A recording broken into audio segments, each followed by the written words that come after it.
Estem a la llibreria 22, on per cert vaig presentar aquí el llibre. Jordi, com estàs?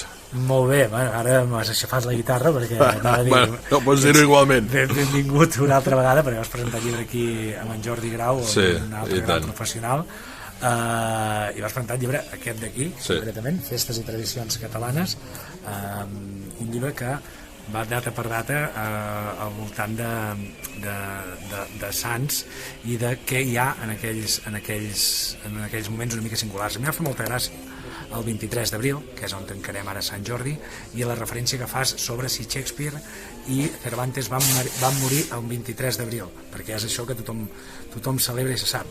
No sé si desvetllar-ho o no. Tu mateix. M'ajudes tu i així es fem un... No sé si senti la veu? Bé. No, va, que resulta, i me permeto llegir-ho per no cagar-la, el 1616 mort Shakespeare, però del calendari julià, ja que el calendari gregorià correspondria al 3 de maig. Exacte. Anglaterra no adopta el calendari gregorià fins al 1752.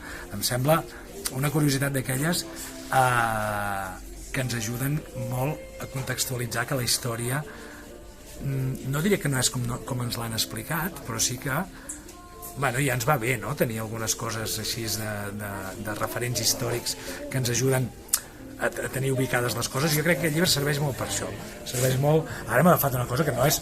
Hem parlat de Shakespeare amb un llibre que parla de festes i tradicions catalanes, però jo crec que els catalans són tan importants que sí ens convé parlar de Shakespeare. Molt bé, Jordi, gràcies, i bon Sant Jordi. Igualment.